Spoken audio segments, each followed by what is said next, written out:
오늘은 그리스도인의 삶의 내용을 구성하는 것 가운데 그리스도인의 행위에 대해서 함께 생각하려고 합니다.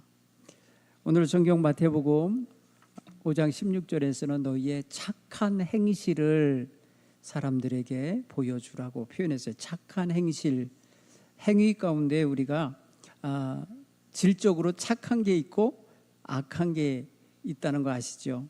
그래서 오늘은 그리스도인의 언행심사 가운데 그리스도인의 행실편을 함께 나눌 텐데, 그리스도인의 행실은 기본적으로 오늘 예수님의 말씀대로라면 선한 행실이 되어야 된다. 아마 결론적으로 말하면 이런 말씀일 거예요. 오늘 사도 바울은 에베소 교회 교인들에게 아주 근본적인 거 하나를 건드려 줍니다. 그건 뭐냐면 사람이 분할 때 조심할 것을 지금 당부하고 있는데요. 오늘 성경 본문의 말씀 보면 뭐예요? 분을 내어도 죄를 짓지 말며 라는 표현을 썼어요.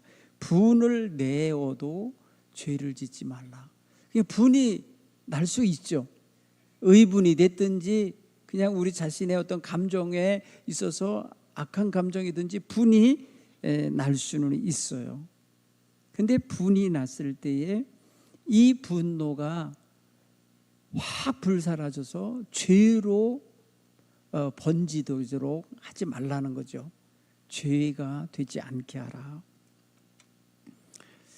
이번에 저쪽 작년에 난 산불 때문인지 몰라도 산불에 관련돼 있는 공무원 3명이 징계를 받았어요. 산불이 났는데 적절하게 대응을 하지 않았다라는 이유 때문인 것 같아요. 이 불길이 산을 넘고 또 다른 산으로 넘어가고 있을 때에 사람들은 다 그 불길에 의하여 두려워하거든요. 그 화염에 휩싸이면 위험해질 수 있거든요. 그러니까 공무원이어도 공무원의 사명이 있어도 그 생명의 위협에 되는 선까지 뛰어넘어갈 수는 없죠. 근데 아무튼 어떤 조치 때문인지 무슨 허물이 있는지 몰라도 그들이 공무원으로서 해야 될 일을 다 못했다 해서 징계를 당했습니다. 여러분, 이럴 때에 공무원들은 위축될 수 있어요. 무슨 일이 있을 때 책임 안 지려고 하고 책임지러 올라갔다가 제대로 수행 못했다고 해서 징계가 떨어지면 사실 일하려고 하지 않을 거예요. 지금 이번 일이 아마 그런 비판을 받을 것 같은 생각이 드는데, 여러분, 분노라고 하는 감정은 마치 불길 같습니다. 선을 막 넘어버려요. 분노가 치다르면 이성의 선을 무너뜨려 버려요. 우리는 감정과 이성의 두 가지 균형이 늘 사로잡혀 있어야 감정으로 지나치게 치우치지도 않고 지나치게 냉정하게 이성으로만 치우치지도 않을 수 있어요. 그래서 우리는 모든 일에 있어서 이성과 감정을 왔다 갔다 하면서 그 중에서 가장 선한 걸 택하면서 그때 맞춰서 기준이 달라질지라도 저들은 다른 사람에게 해를 끼치지 않으려고 노력을 합니다. 그래서 다른 사람에게 해를 끼치지 않기 위해서 절제하느라고 자기가 아플 수도 있어요.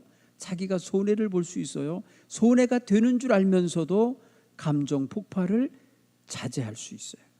왜냐하면 감정 폭발하면은 자기도 손해가 될 수 있고 상대방에게도 해를 끼칠 수 있기 때문에 절제하는 거예요. 그 절제력이 바로 이성이에요. 이성이 발동하여서 폭발하려고 하는 그 뜨겁게 달궈진 가스통이 잠잠해지도록 차갑게 눌러주는 역할을 합니다. 오늘 우리가 분을 내어도 죄를 짓지 말라고 하시는 당부의 말씀을 들을 때, 분이 나면요 그냥 자기의 어떤 것이 생각이 안 나져요.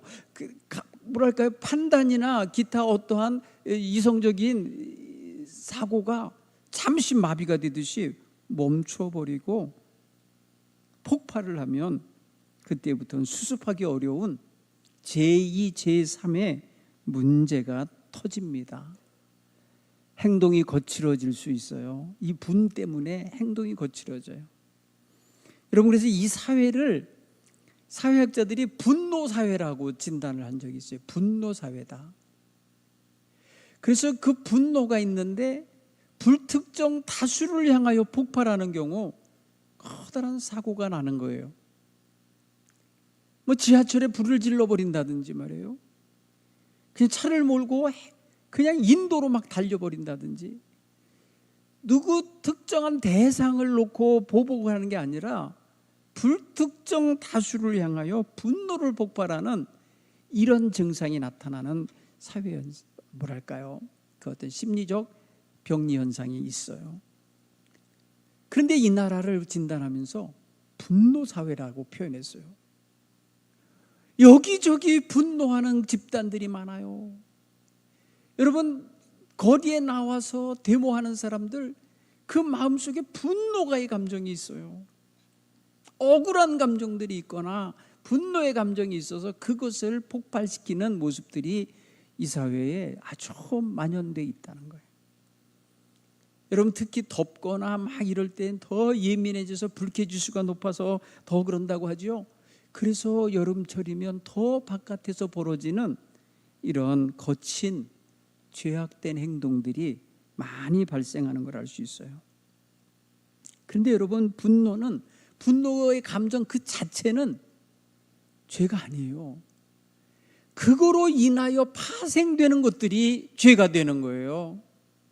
여러분, 우리의 희노애락 속에는, 감정 속에는 분노의 감정도 들어있는 거예요. 그래서 의분이라는 게 있는 거 아닙니까? 의분. 옳지 못한 것을 보고 분통이 터져 하는 거 있어요. 예수님이 예루살렘 성전에서 강도의 굴을 만들어 놓듯이 장사를 하고 있고, 거기서 환전을 하고 있고, 거기서 온갖 부정한 애들을 행동을 하는 것을 보면서 막 화가 나서 불을 풀지 책찍질을 하시며, 거기에 있는 좌판을 다 들러 엎으며 그들을 다 내어 쫓는 일이 있었어요. 분이라는 게 있어요. 의분이 있어요. 여러분, 우리 지난주에도 우리 말씀 가운데 읽었지만, 하나님께서 이스라엘 백성들의 배신과 원망과 불평이 크게 달하자 진노하셨어요. 진노. 그래서 어디까지 가려고 하셨냐면 진멸하는 데까지 가려고 하셨어요. 여러분, 오늘 우리의 인생들은요, 격한 감정 사실은 다 숨기고 살아요. 다 사실은 누르고 사는 면이 많아요. 그래서 이 분노가 조절이 안 되고 폭발하면 엄청난 제2, 제3의 문제를 발생시키게 되는 거예요.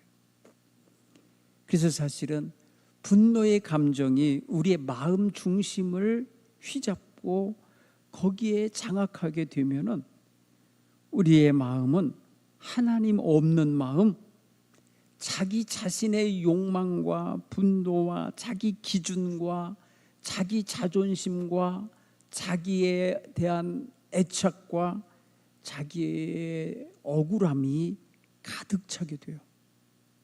그 분노가 하는 이유가 뭔가 가만히 보세요. 거기 내가 있어요. 내가 손상을 받은 거예요. 내 자존심이, 내 자아가, 내 자존감이 손상을 입었다는 뜻이에요. 없이 여김 받았다고요? 하나님이 멸시를 받았다 그랬어요. 너희가 언제까지 나를 멸시하려느냐? 멸시감이 느껴진 거예요. 사람들이 분노하는 데는요, 자기가 있어요. 자기가.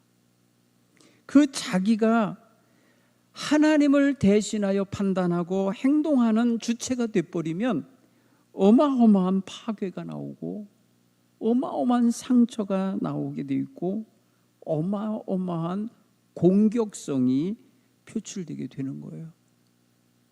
그래서 여러분, 분이 죄가 되는 쪽으로 가지 않도록 하라는 거예요. 그리고 그 분을 해지기 전에 풀으라는 거예요. 여러분, 분노가 나는 사람은요, 며칠이고 안 푸는 사람도 있잖아요. 안 풀려요. 그런데 여러분, 해지기 전에 극에 달한 불길, 분노의 불길을 꺼야 된다는 거예요. 꺼야. 그거를 다 다스려야 된다는 거예요. 여러분, 소방관들이 커다란 불이 나면, 화재가 나면 주불을 먼저 잡아요. 주불. 그죠? 주택에 에너지를 공급하는 불덩어리가 있거든요. 그 주불을 먼저 끄는 거예요. 그러고 난 다음에 그 다음에 주변 것들을 끄게 되는 거예요. 그렇게 생각해 볼 때에 우리의 마음에 분노의 감정, 이 분노의 감정이 주불이라고 할 때에 그것을 먼저 꺼뜨리지 않고는 우리가 분노의 감정을 이겨낼 힘이 없어요. 우리 스스로가 우리 자신의 분노에 의한 피해자가 되고 말아요. 자기가 자기를 해야 하는 일이 되는 게 바로 분노예요. 여러분, 분노를 통해서 얻는 것이 없어요. 사실은 가만히 생각하면, 물론 자기 표현, 자기 감정 노출시켜서 상대방으로 하여금 조심하게 만드는 경고성 분노 행위가 있을 수 있어요. 그런데 대부분은 그거조차도 부정적인 이미지를 심어줘요. 상대방으로 하여금 부정적인 생각을 갖게 해요. 그렇게 보면은 사실 얻는 거 별로 없어요. 분노를 표출하고 드러내서 자기에게 유익한 것이 돌아오는 게 거의 없다는 사실이에요. 여러분, 분노하면서 속으로 뭐라고 하는 줄 아세요? 내가 옳아. 내가 옳은데 틀린 네가 나를 지금 자극했어요. 내 생각이 맞고 내 의견이 맞고 내 기준이 맞고 내 모든 것들이 지금 더 정당한데 네가 그거를 무시했어. 그거를 외면했어 하면서 터지는 게 분노예요. 그리고 책임과 잘못의 원인이 너에게 있다는 거예요. 너. 분노는 결코 자기에게 분노하는 게 아니에요. 너에게 있다는 거예요. 너. 상대방 누군가가 나를 자극했는데 그게 이 분노의 원인이기 때문에 책임은 너에게 있다는 거예요. 네. 어떤 경우가 그런 경우 있어요. 어린 자녀, 어릴 때 엄마가 자녀를 이렇게 억압하면서 기르는 사람 있잖아요. 애가 힘을 가질 때쯤 되면요, 그동안 눌렸던 그 분노가 폭발합니다. 지가 육체적으로도 힘이 없고 경제적으로도 힘이 없고 사회적으로도 힘이 없는 위치가 있을 때 그냥 눌려 있어요. 그게 아버지가 됐든지 어머니가 됐든지 부당한 말이 됐든지 뭐든지 그냥 온갖 소리 들으면서 꾹꾹 참아요. 그러다가 어느 순간에 도저히 못 참겠다고 터치는 거예요. 그럴 땐 그 아이의 눈에는 아버지도 안 보이고 엄마도 안 보여. 오직 나의 적이 보일 뿐이야. 그냥 나를 무시하는 그냥 그 무가치한 존재로 대할 존재가 나오는 거예요. 그래서 부모 폭행도 나오는 거고요. 그래서 형제 사이에 커다란 다툼도 벌어지는 거예요. 억눌렸다가 터지는 게 무서워요. 그러니까 우리는 평소에 하는 말들이나 어떤 사람을 상대하는 방식이 사람에게 지금 뒤에 웅크리게 만들고 감정을 쌓아가게 만드는 게 되면 안 돼요. 그 쌓고 있는 사람도 미성숙한 거지만은 그것을 모른 채 계속해서 반복하여서 그런 힘을 가하고 있다면 그거는요 굉장히 위험한 거예요. 여러분 보셔야 돼요. 우리는 다 어느 정도 교육이 되어 있고 훈련이 되어 있어서 자제하는 거예요. 이게 인간이 할 수 있는 능력이에요. 동물은 안 그래요. 동물은 자제하다가 화가 나면 훈련을 받다가도 훈련시키는 조련사를 물어버리는 거예요. 여러분, 내동 잘하다가 코끼리가 훈련 잘 받다가 내동 쇠사슬을 끊고 밀림으로 가버리는 거예요. 사자나 호랑이가 훈련을 받다가 조련사를 물어 죽이기도 해요. 분노를 못 참아요. 동물적인 건요, 이거 억제하기가 어려운 거예요. 그동안에 그렇게 길들여진 것만 해도 대단한 거거든요. 사람은 길들여지는 존재라기보다 성숙하게 교육되어지는 존재예요. 사실은 인간은 태어나면서부터 인간다워지도록 교육돼요. 과정이에요. 그래서 이 교육학자 가운데는 사람은 세 가지로 태어난다라는 거. 첫째는 육신적인 탄생이 있어요. 어머니 태중에서 나오는 탄생이 있고, 정신적으로 탄생하는 시간이 있어요. 교육이라는 거예요. 그게 에밀 루소라는 사람은 교육이라는 것을 인간의 두 번째 탄생으로 봐요. 교육을 통해서 깨닫고 이치를 알게 하고 사람 도리를 알게 하고 하는, 이게 사람은 또 한 번 인간다운 인간으로 태어나는 거라고 그래요. 신학적으로 영적인 탄생이 있어요. 성경이 말하는 거듭남이 있어요. 성경이 말하는 주님의 영으로 인하여 하나님의 귀하신 성품으로 거듭나지는 영적인 탄생도 있어요. 오늘 우리는 거기까지 간 사람들이잖아요. 그렇기 때문에 이 육신적으로 또 정신적으로 미성숙한 상태로 폭발하려고 하는 분노, 감정, 이거 잘 다스려야 되는 거예요. 분노가 이성을 삼켜버리면 그때는요, 삶이 파괴가 일어나요.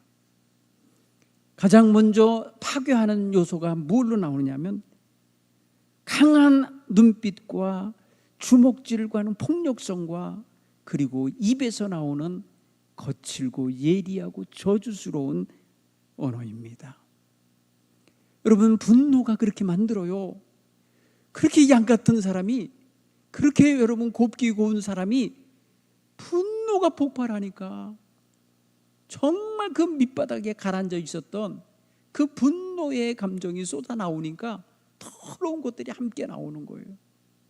그래서 많은 것을 파괴하는데, 그 가운데 강력한 파괴가 뭐냐면 관계 파괴예요. 관계 파괴. 여러분, 관계가 깨지게 만들어요. 분노 폭발을 잘못했다가는요, 이혼하는 가정이 있어요. 부모 자녀 간의 결별 일어나요. 친구 관계 단절 일어나요. 회사 동료와의 정말 어울릴 수 없는 관계가 돼버려요. 관계 파괴가 엄청나게 일어나게 돼요. 그 파급은 삶의 질을 떨어뜨립니다.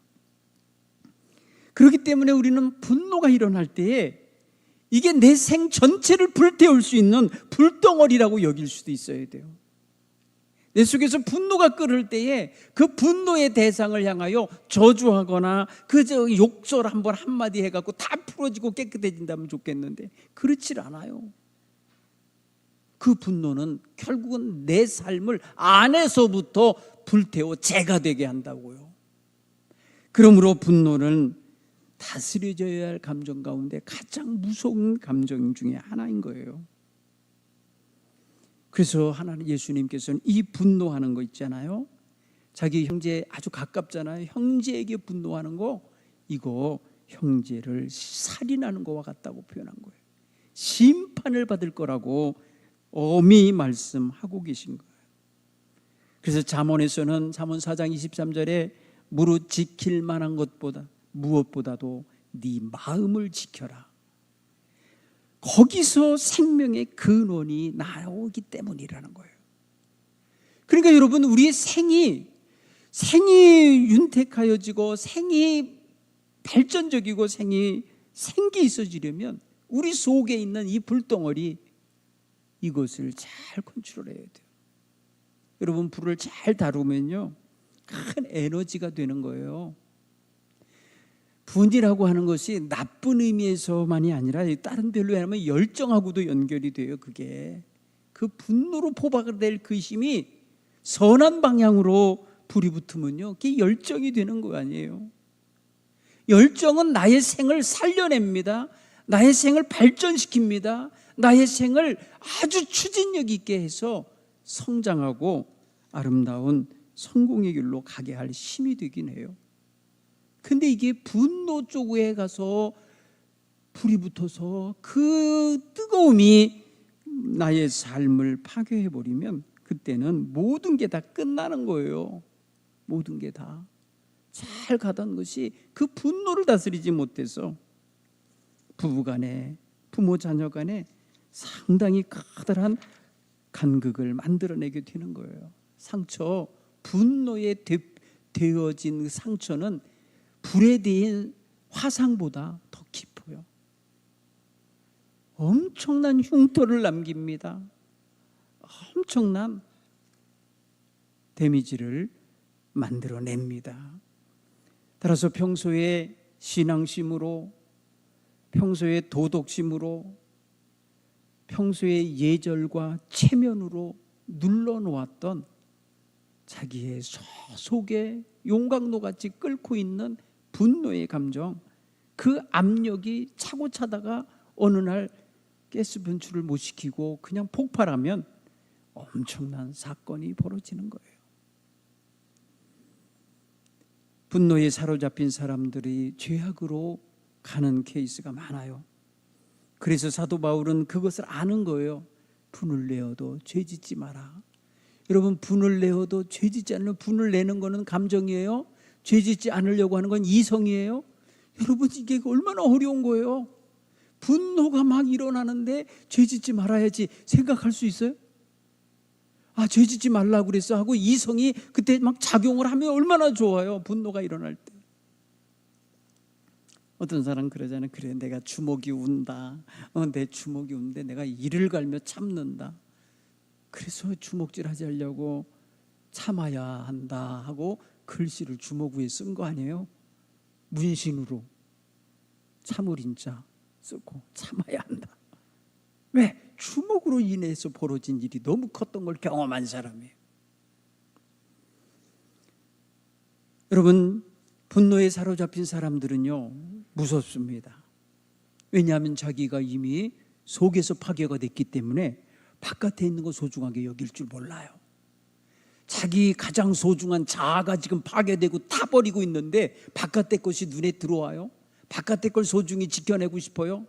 그러질 않아요.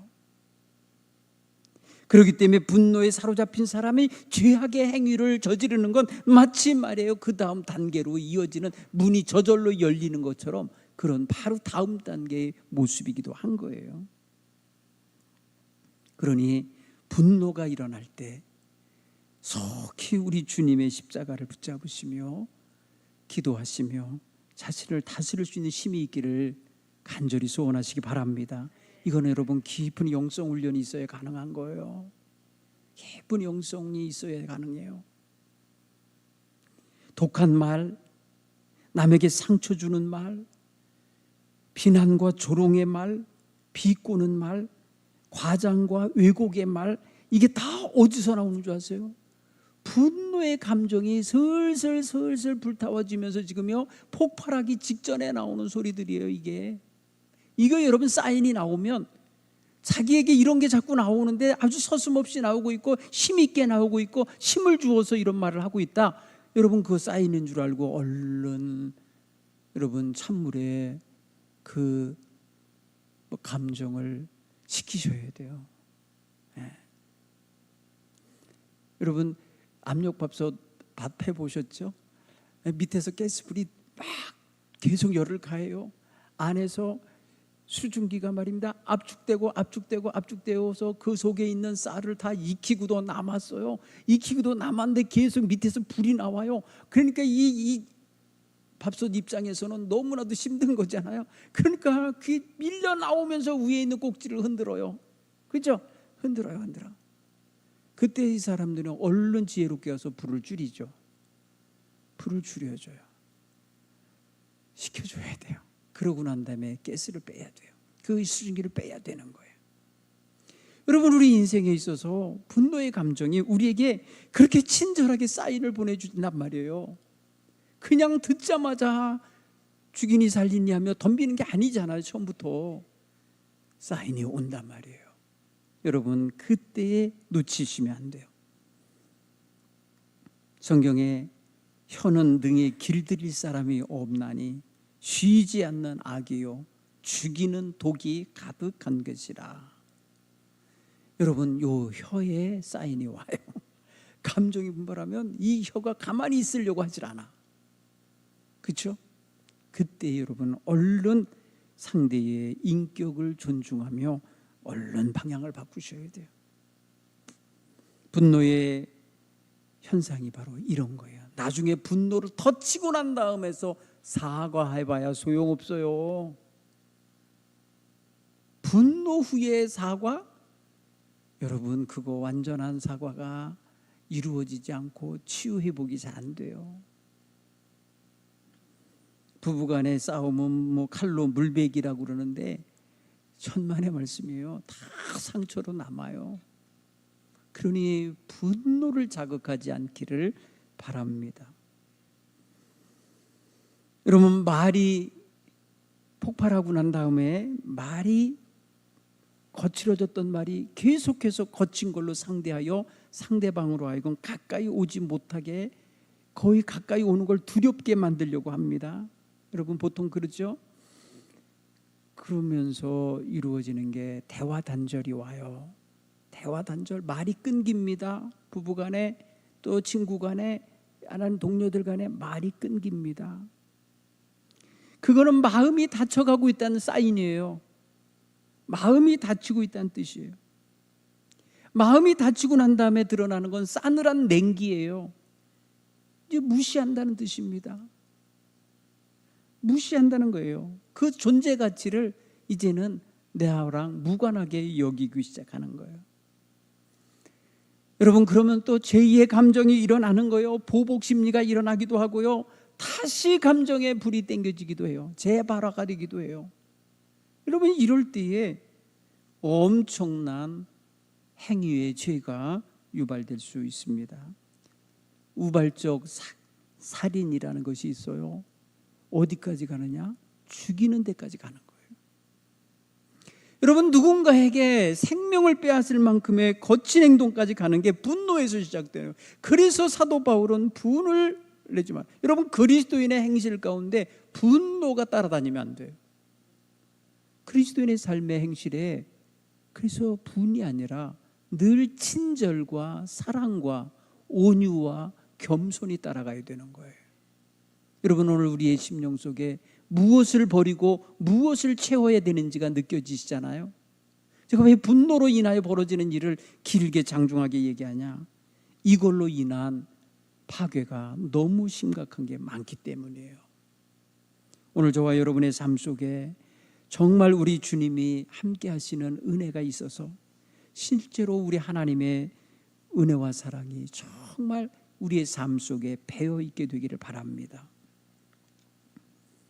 오늘 또 한 가지 행위에 그리스도인의 행위가 있어야 되는데 이게 뭐냐면 다름이 아니라 내 손으로 수고하여 얻은 것을 가지고 구제하는 행위를 하라는 거예요. 구제가 뭐예요? 오늘 앞에서 뭘 하지 말고 뭘 하라고 그랬죠.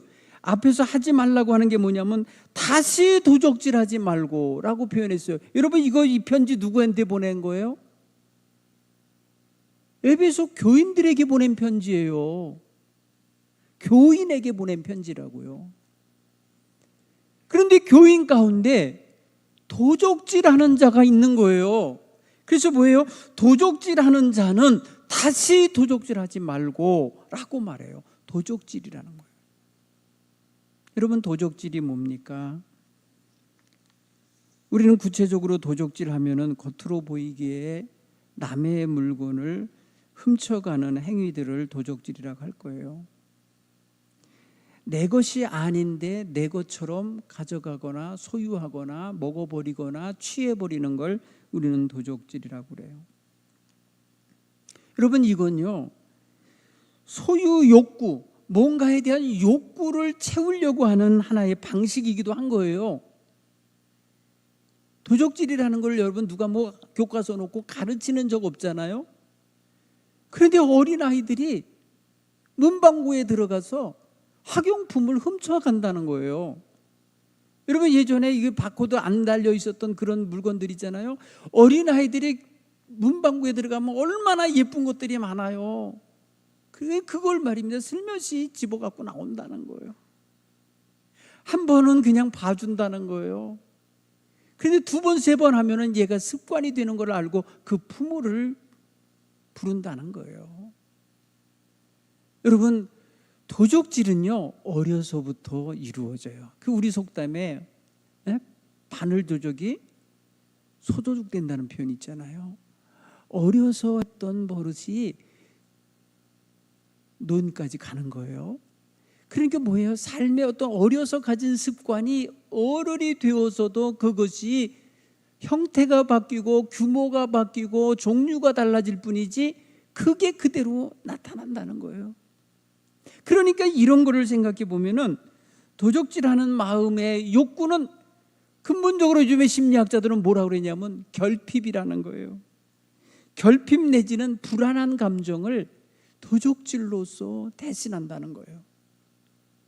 어떤 사람은요, 그 결핍이 어떤 아이는 부모가 나에게 무관심하기 때문에 도적질을 하는 행위를 통해서 부모가 나를 꾸짖으기라도 하게 하려고 그런다는 거예요.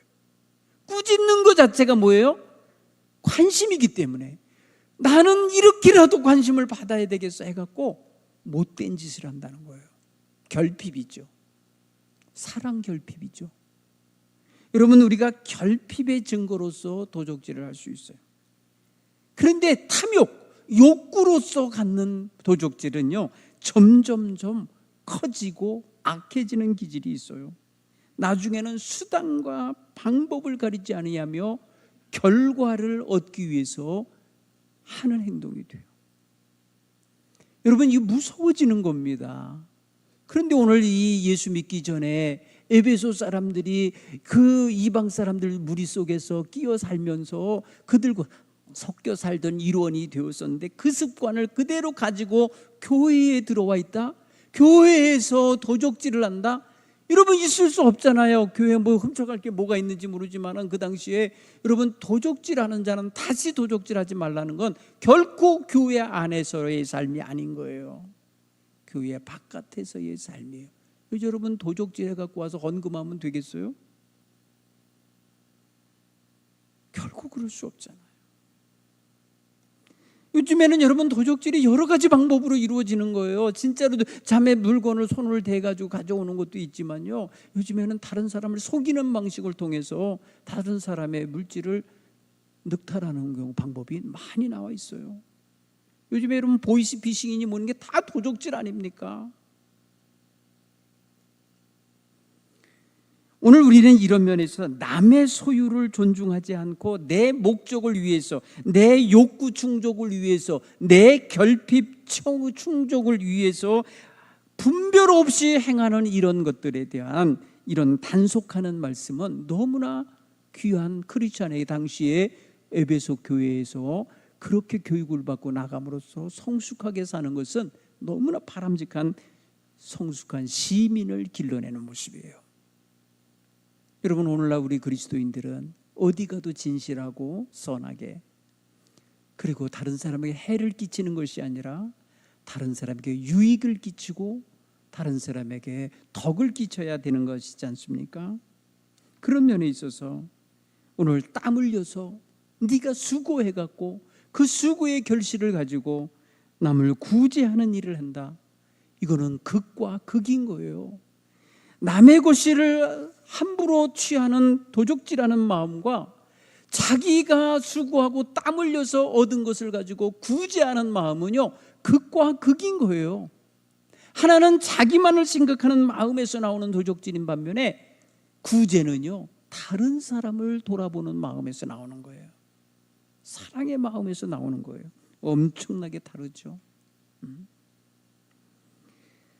그런 면에서 생각하면 오늘 우리는 땀 흘려 일하고 수고한 것으로 담과 나누고 베풀 수 있는 그런 기회가 있을 때에 한다는 것은 삶을 유익하게 사는 방식인 거예요. 여러분, 남을 위해서 자기의 것을 내어주며 시사하고 베풀 수 있는 사람을 욕하는 사람은 아무도 없어요. 다 존경하고요, 그런 사람은 모두가 다 추앙합니다. 여러분, 이건 종교를 상관하지 않고 이런 자비로운 마음을 가진 사람은 어느 종교인들에도 다 나타나요. 엄청나죠. 그렇게 생각해 보면요, 오늘 우리가 그리스도인이면서 더 나은 게 있어야 된다고 하면 무엇이어야 되겠어요? 그리스도인 아닌 사람들도 때로는 구제도 하고 선을 베푸는데 그리스도인이라면 더더욱 다른 사람에게 해를 끼치지 않고 유익을 끼치며 복된 삶의 행위를 펼쳐야 된다고 하는 것에 있어서 그 기준이 훨씬 더 높아야 되지 않겠어요? 여러분, 저는 우리 그리스도인들이 천사는 아니지만 그리스도를 닮아가는 백성으로서 그리스도의 가르침에 충실한 그런 삶을 살아내야 될 줄로 믿습니다. 하나님 앞에서 우리를 다시 한번 우리의 삶을, 행위를 돌아보게 하는 말씀이라 생각이 되져요. 오늘 성경에는 이 두 가지 행위를 주로 다루고 있지만 마태복음 예수님께서 말한 너희의 선한 행실을 사람들에게 나타내 보임으로써 하나님께 영광을 돌리게 하라라고 하신 말씀을 기준으로 한다면 우리가 보여야 할 행위는 더 많은 거예요. 거룩한 행동, 진실한 행동, 의로운 행동, 이 모든 것들이 우리의 삶 속에서 늘 나타나지도록 살아야 되는 것입니다. 연극하듯이 하는 게 아니에요. 우리의 삶 그 자체여야 되는 거예요. 결국은 우리의 삶의 양식이어야 돼요. 프레임이 되어야 돼요. 우리의 삶의 틀이 선한 삶의 모양이 되어야 돼요. 때를 따라 다른 형태로 나타날 수 있지만 궁극적으로 보면 선함이 되어야 돼요. 모든 사람들이 추앙하고 칭찬하고 모든 사람들이 귀하게 귀감을 삼을 수 있는 그런 삶의 내용이 되어야 한다는 거예요. 여러분, 이게 지금 여러분 도덕 선생이 말하는 거라고 생각하지 마세요. 하나님의 말씀이 그래요. 하나님의 말씀이 우리에게 그렇게 살라고 요구하는 거예요. 정직한 땀 흘림과 수고함과 그거로 인하여 얻어진 결실을 가지고 다른 사람에게 베풀며 나누며 사는 사람은 결코 부끄러울 것이 없는 거예요. 결코 부끄러울 것이 없어요. 그러나 남의 것으로 마치 자기인 것인 양 그렇게 행동하는 것은 사실 굉장히 불편할 거예요. 양심이 있다면. 그런 면에서 생각하면 오늘 저와 여러분이 우리 하나님 앞에서 언행심사 가운데 특별히 우리의 행위가 우리 하나님으로부터 받은 사랑과 은혜와 또 구원의 놀라운 선물을 받은 자답게 정말 아름답게 표현되면 좋겠어요. 그런데 이게 조건이 아니에요. 여러분, 우리가 선하게 살고 착하게 살아야 구원받는 거 아니에요. 이미 구원받은 사람이기 때문에 이렇게 살아가는 거예요. 그러니까 구원의 조건이 아니라 구원받은 사람의 결과적인 행위 변화예요. 그냥 결과라고 보세요. 열매라고 보셔야 돼요. 아, 저 사람 예수 믿더니 달라졌다고, 예수 믿더니 더 착해졌다고, 예수 믿더니 정말 저렇게 진실한 사람인 거를 이제 몰랐는데 훨씬 더 멋져졌다고 표현하는 이러한 모습으로 나타나야 돼요. 사랑하는 성도 여러분, 그러니 우리는 구원받기 위한 존재가 아니에요. 구원은 이미 받았어요. 예수님의 십자가 보혈의 은총으로 말미암아 그것을 믿음으로 말미암아 구원의 은총은 받았어요. 그러면 구원받은 자답게 선한 행실을 보이며 살아갈 수 있어야 돼요.